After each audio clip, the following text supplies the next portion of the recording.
And as a parent of two children, I understand these are not just buildings. These are centers for their education, their social development, and their future.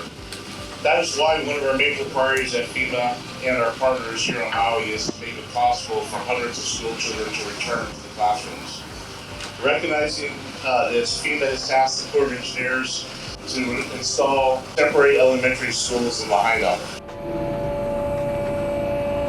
The temporary school to replace the Kamehameha III Elementary School is a project that's very different than what a lot of the folks working in these types of responses has been a part of before.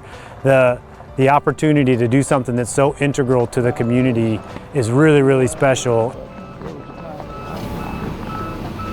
The contractors that are working on this project are from Lahaina. They have members of their crews whose kids will go to this school.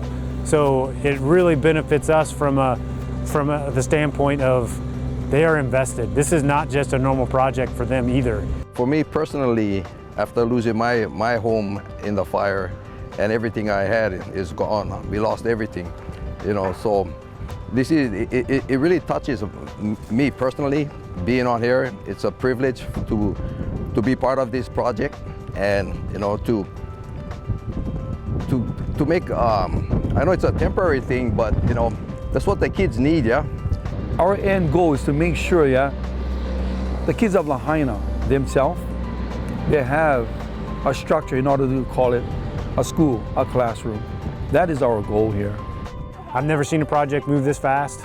They're motivated to do this right, to do it quickly, and to really enable that achievement of being able to have this school ready to go for the kids this spring and bring something that's going to be very healing to the people of Lahaina.